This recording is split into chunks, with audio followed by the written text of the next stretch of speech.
You're here. Good.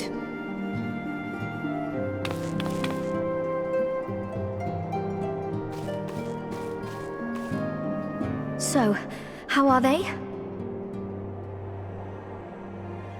Still locked in slumber, but otherwise in good physical health.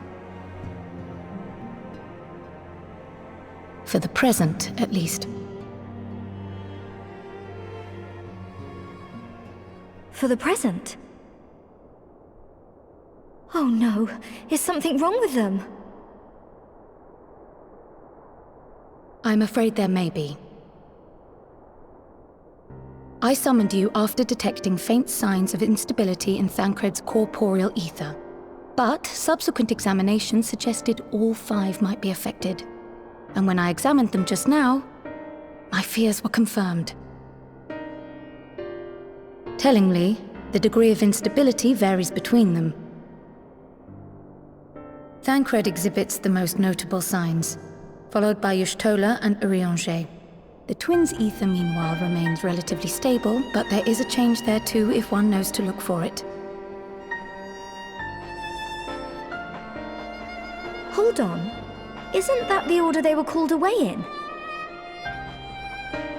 Indeed. Which leads me to believe the instability will only increase with time. Though I can but speculate, I fear this may be a symptom of a weakening link between body and soul. By the gods! What happens if the link is broken? I cannot say for certain. This is all unknown territory to us. Yet whatever happens, it cannot be good.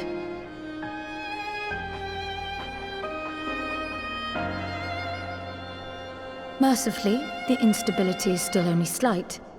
And you may rest assured Master Matoya and I will do everything in our power to keep it from worsening. Be that as it may, it is imperative that you find a way to restore our friends' souls to their bodies.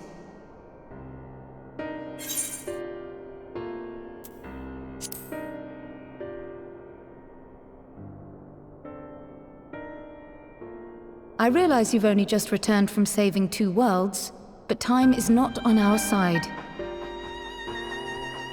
But where's he even supposed to start? We had the greatest minds in the realm hunting high and low for an answer, and they ran out of places to look.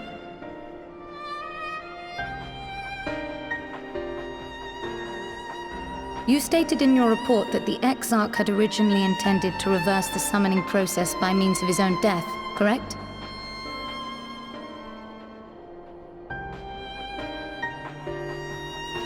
Raha always was a reckless young fool, ready to die for the first righteous cause that came along. His plan might well have worked, but I for one am glad he never had the opportunity to see it through. Even if it does mean our friends must remain stranded a while longer. There is another way, I am sure of it. And the key lies with him, with the Exarch. Pray return to the First and apprise him and the others of the situation. We, meanwhile, will do what we can from here. And, if the fates are kind, we will have good news to share upon your return.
Pray excuse my late arrival. Will Thancred and Reen not be joining us? Nay, milady. With apologies to all, they beg leave to pursue their investigation of the empty to its conclusion. Should matters here demand their presence, however, they did assure me that they would make themselves available. Yes, of course. Then let us proceed.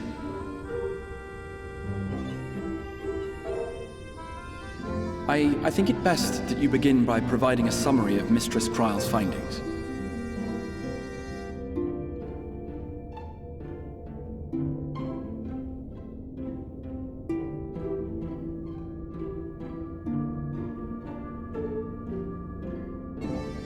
I suppose it was only to be expected that some change would occur.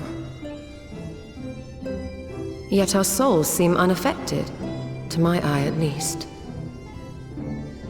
How long they will remain so is another question.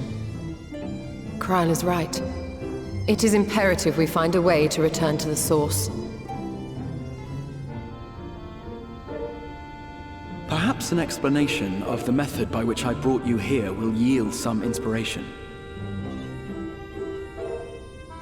Ere I begin, it must be noted that I am by no means a gifted mage. In order to employ powerful magics, I must rely upon the Crystal Tower and its boundless reservoirs of energy.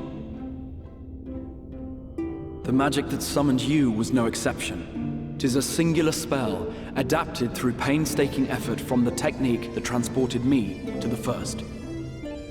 To use an analogy, it works by cutting a hole in the fabric of reality.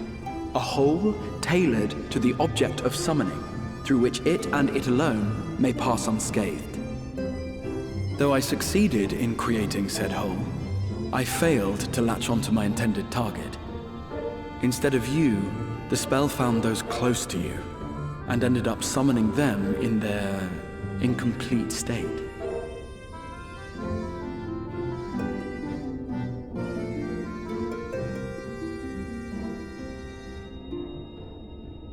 I would not soon throw my life away, not after the lengths you and yours went to save it. And so long as I breathe, I will spare no effort to see you safely home. But should all else fail, and your lives be at stake, there remains one sure method.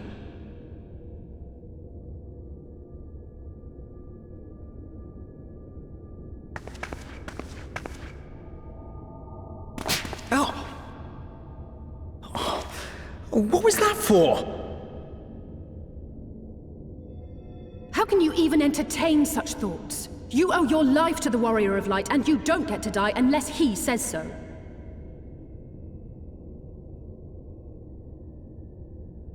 Your followers await your divine judgment. What did you just...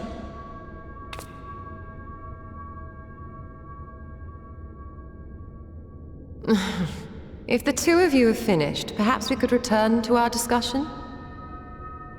Rather than dwelling upon the multiple failed attempts at transference, I think it would behoove us to focus on the solitary success.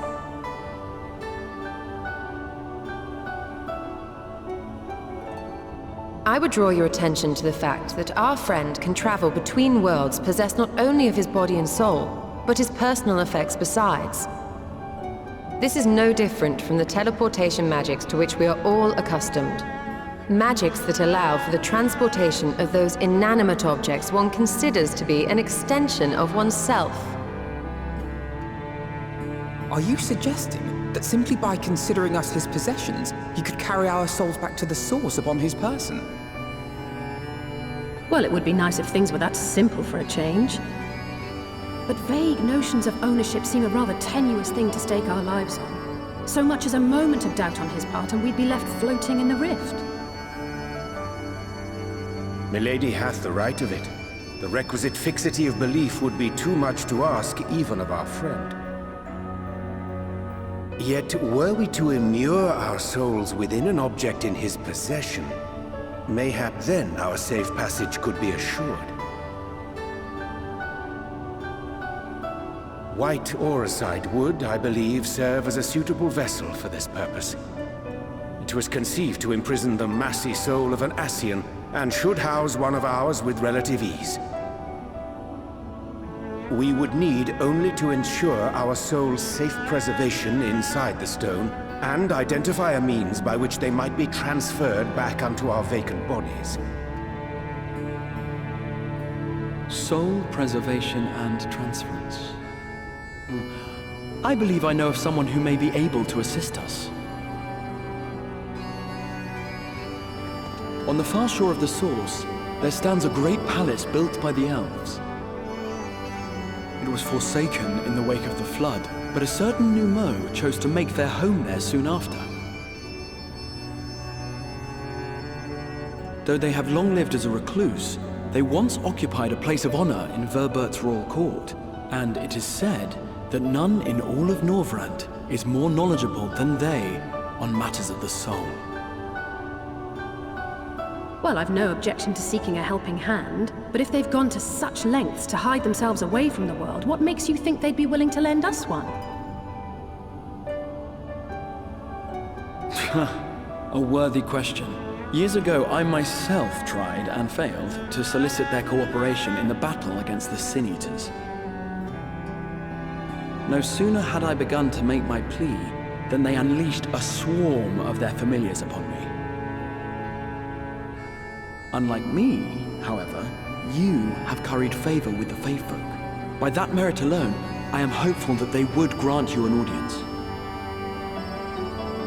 They may still be inclined to turn you away, of course, but if their knowledge might feasibly facilitate your return home, we have to try.